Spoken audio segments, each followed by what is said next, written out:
Now, from CBS News Miami, this is Facing South Florida with Jim DeFede. Welcome to Facing South Florida. And this week, a bipartisan group of congressmen and women will be visiting Parkland so they can tour the building where the Marjory Stoneman Douglas shooting occurred more than 5 years ago. The building is exactly the way it was after the shooting. The blood and bullet holes remain. The congressional delegation is coming at the invitation of Republican Congressman Mario Diaz-Balart and Democratic Congressman Jared Moskowitz, who was a state representative for Parkland when the shooting occurred. Now, I asked Moskowitz why he wanted to bring his colleagues to visit such a grisly site. Thanks, Jim. We sent a bipartisan letter, me and Mario Diaz-Balart, on behalf of the school safety caucus that we established up here in Washington, D.C., inviting members of both parties, the entire Congress, to Parkland, to the freshman building at Marjory Stoneman Douglas, to take a tour of that building. As you know, that building is still up because they use it in the trials. It's still mostly in the same condition it was just like the day after the shooting on February 14th. What I'm hoping to accomplish is similar, Jim, to what we accomplished just days after the shooting when I invited members of the Florida legislature and the Speaker of the House, then Richard Corcoran, and the Appropriations Chairman, and then members of the Florida Senate came to the school and saw what it looked like. And that made them understand that we needed to take action to prevent something like that, which led to the passing of the Marjory Stoneman Douglas School Safety Act. I'm not naive. I don't think that members are going to come see this and then tomorrow we're going to start working on legislation. But I think it's a critical piece of this that they have to see what happened there. They have to see what the families went through. They have to see what the community has gone through. Because I think going back 5 years and remembering what it was like to see the school together on a bipartisan basis with my colleagues then in the Florida House, it reminded us all as parents that no parent in this country should have to worry about sending their kid to school and then not coming home. What kind of a response are you getting, or do you expect? How many members of Congress do you think will come down for the visit? We're still adding people every day. Right now, I can tell you it's a bipartisan trip. We have Democrats and Republicans coming from around the country. Obviously, it's in our August recess. People are taking CODELs. But I think we're going to have a good group of members that, from both sides of the aisle, from different areas of the country, coming to see the school. More than likely, though, aren't you just going to be preaching to the choir? Isn't a member of Congress who's likely to come down for this sort of trip probably already supportive of many of the gun issues that you advocate for? Well, sure, Jim. There's going to be people who already agree with us, but there are people coming who actually disagree. And when I say disagree, I mean previously they have not voted for certain measures that we've been advocating for. So, look, this whole trip is not so that we can get them in Parkland and get them into a room and start hammering them on policy. This trip is to shock the conscience of somebody so that they can visualize what the community went through, what the school went through, what the families went through, and what the families are continuing to go through every single solitary day. And so that's why I'm asking them to come see it. When you see a school shooting on TV, they show it from 1,000 feet away from the building. You don't see what it really looks like. And I just think that is a powerful image that is happening too often in this country.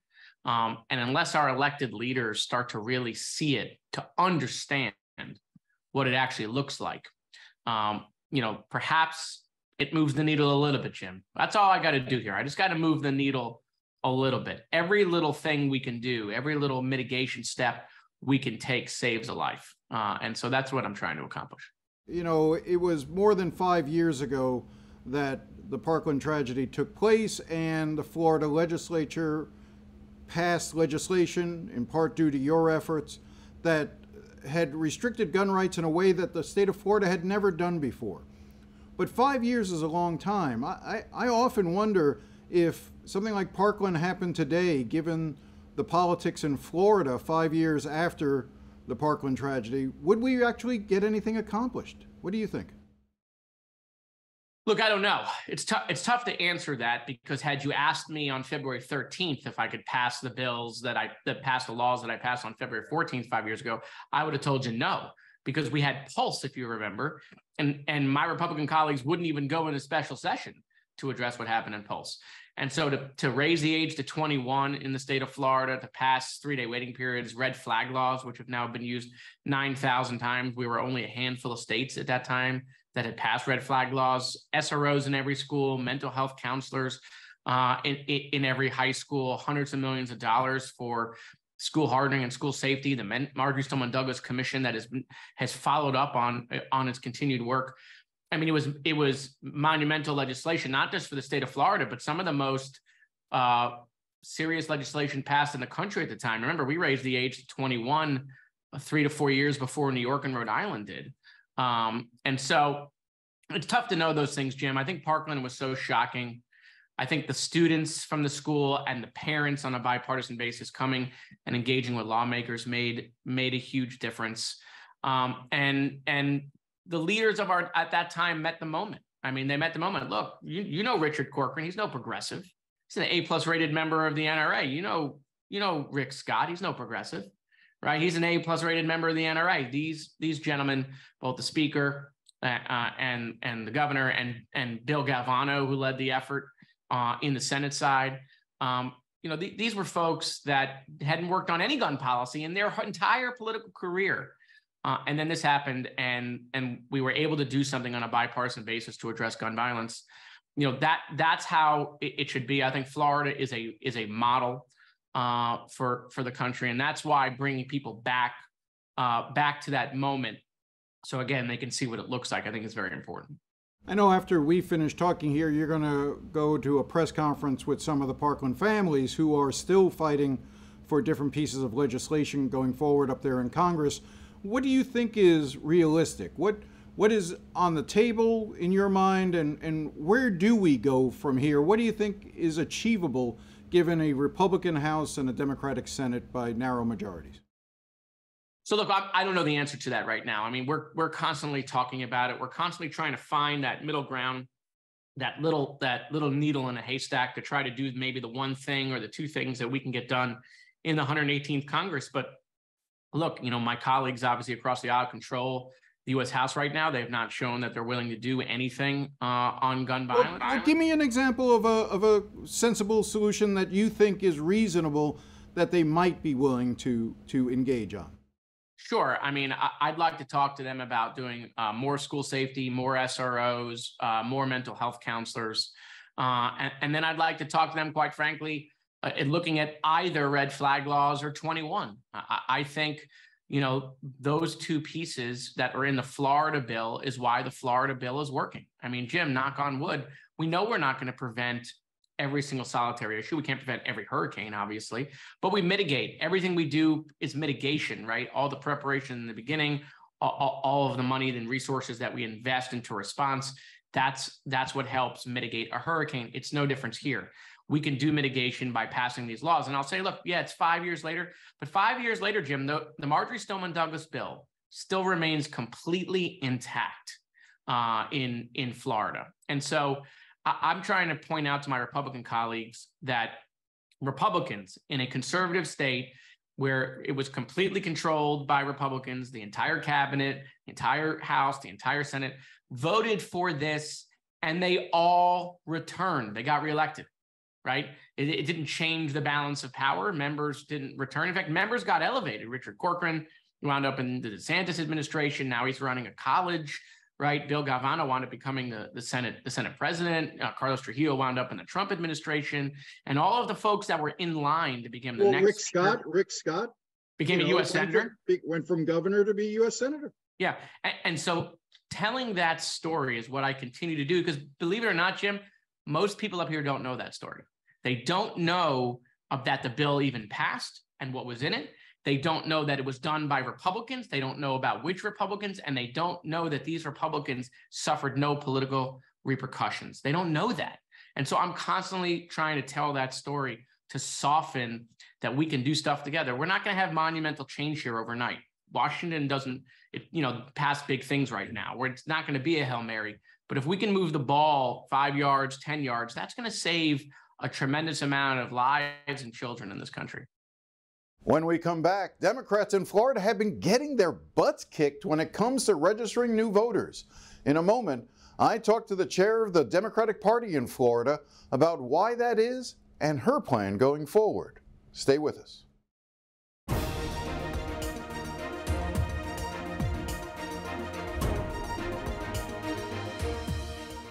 Welcome back. Since Nikki Fried took over as the state Democratic Party chair, she has managed modest victories in a few races around the state. But a fundamental problem for Democrats remain. The party, which used to have a commanding lead over Republicans and registered voters, is now far behind Republicans. That registration advantage helped propel DeSantis' 19-point win last year, and is one of the reasons many people see Florida as a red state now. So what does Fried plan to do about that? I think that most people across the country know that November 2022 was a pretty dark day for Florida Democrats up and down the ballot. Record losses in areas where we should have never lost, and competitiveness that was gone. So we have to get back down to the basics. And part of that getting back to the basics is voter registration. It's year-round organizing. It's motivating the base. And so putting money back into voter registration is essential. Because unfortunately, for the last couple of election cycles, the Democratic Party has really been farming out our voter registration by allowing third parties to handle the very important voter contact and persuasiveness. So when I took over as chair in February, I said, we've got to get back to the things that Democrats have always done well. And part of that, again, is voter registration. And so we have been able to really allocate $1 million, and that's just a start. Because I have no doubt that the excitement, the energy that is coming from Florida Dems now, seeing the work that we're doing, that we're going to have additional resources. But to start, and all of those resources are going to start going down to our counties. We've asked all of our county officials and our statewide caucuses to be submitting very strategic, very detail-oriented plans of where they want to target, where they want to make sure that they've lost ground. And so that is where the money is going to start, is going down to counties that need the additional resources, that need the strategy ideas that we're going to be bringing to the table. So we're excited for this. We know that the people of our state haven't been hearing a lot from us in the last couple of years. They sure will now. Well, let's pick up on that thought. You know, obviously, I don't have the exact numbers in front of me, but there was a time when Democrats had a 600,000-700,000 vote advantage in terms of the number of Democrats registered in the state versus versus Republicans. And now I think Republicans are somewhere above 400,000 in terms of vote totals, that there are 400,000 more Republicans now registered than Democrats. That's almost like a 1 million voter swing in the matter of since Barack Obama was president. Yep. You know, some of it is you know, obviously the work of knocking on doors and encouraging people to be registered, but do you also think that some of that shift has been because the Democratic Party hasn't articulated a clear message in Florida? Oh, absolutely. That is absolutely part of the problem. That when we started seeing after President Obama, and I'm going to even take it back further. I'm going to take it back to the 90s, when we had such a commanding control of our state politics. But unfortunately, since 1994, we haven't elected a governor. Lawton Chiles was our last elected Democratic governor. And since then, we've only had 3 statewide electeds: myself, Alex Sink, and Senator Nelson.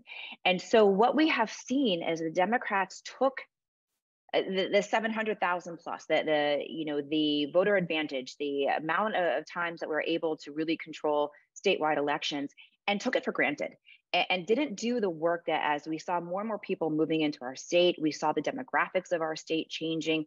We, in a lot of ways, lost the blue dog Democrats, the Dixiecrats, and we didn't do enough afterwards to expand our base, to be talking to people. We just kind of continued to do what had been done in previous years, and that doesn't work. So we have to go back and have those conversations with people and really share the message of who are we as Democrats? What do we stand for? What do we fight for? And regain the trust of the people of our state who haven't been hearing our message. And most importantly, a consistent, unified message. You know, you see Democrats across our state talking about different issues here and there. And at the end of the day, Floridians are suffering. whether it is property insurance, whether it is access to healthcare. I mean, this weekend alone is the anniversary of Medicaid and Medicare, and we've got a U.S. Senator who wants to dismantle both of those programs, and one he committed significant fraud through. But these are the things that we as Democrats have done. Stand up for the working class, stand up to build a middle class, and make sure that people in our state have the ability to live a life that is free of gun violence, that has opportunities for small business owners, and to just live away from the government oppression that you have been seeing over the last 5 years.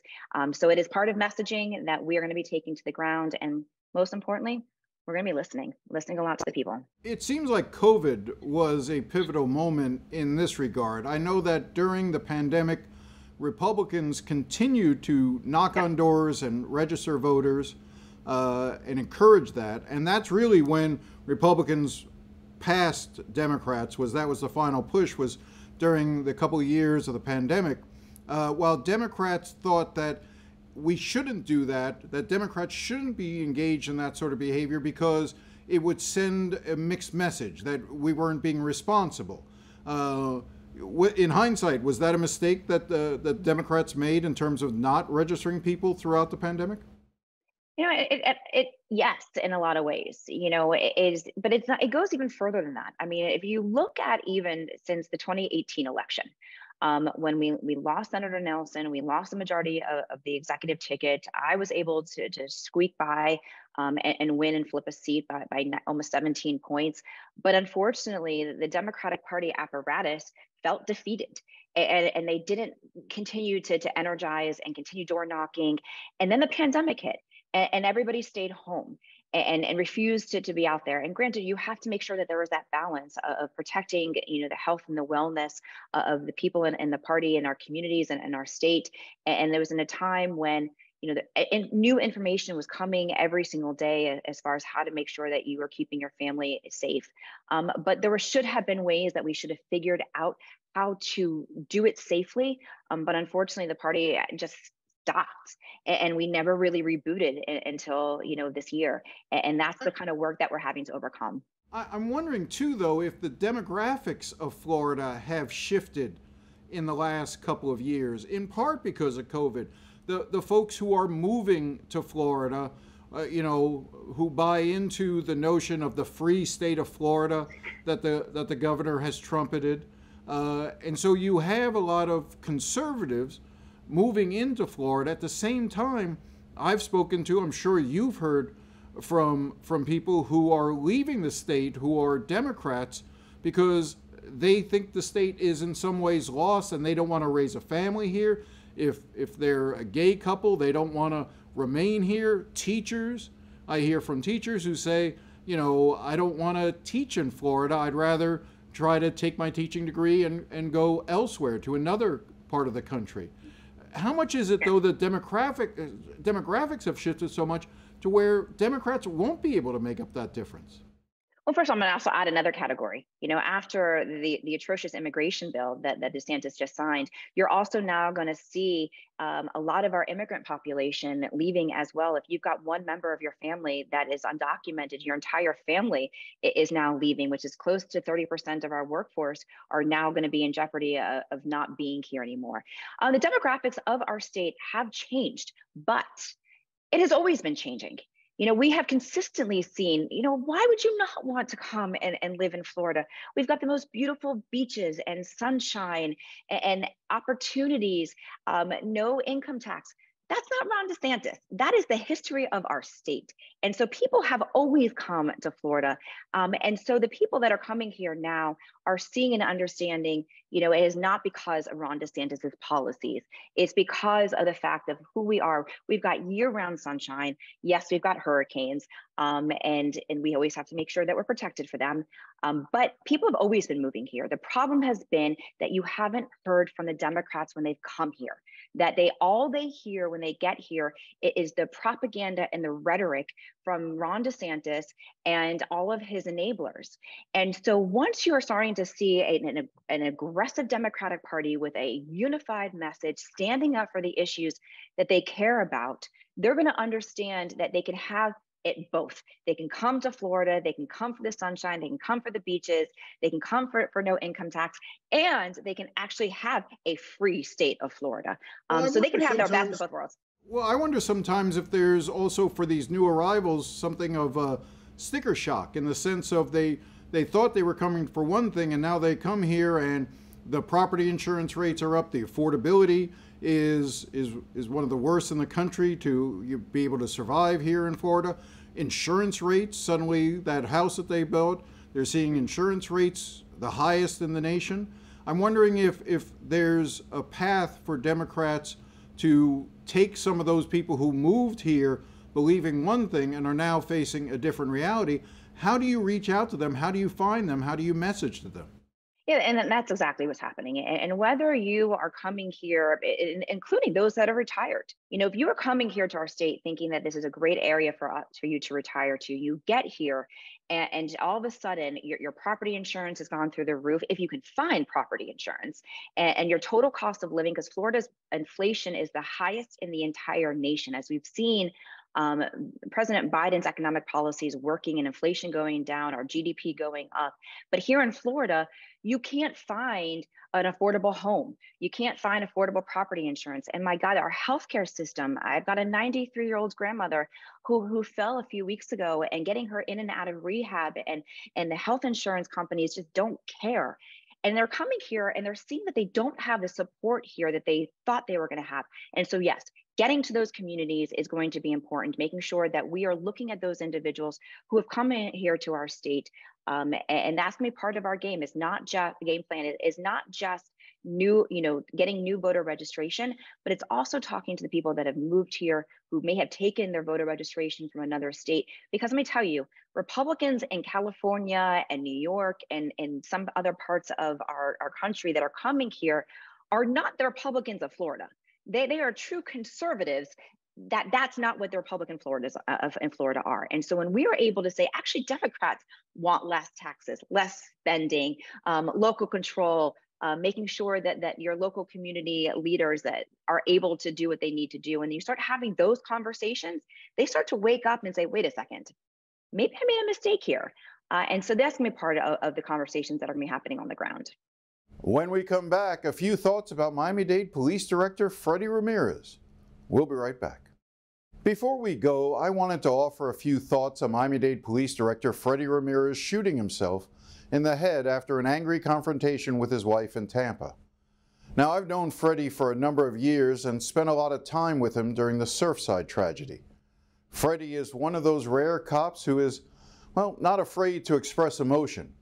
But you could also tell he tended to carry the weight of so many of these tragedies on his shoulders.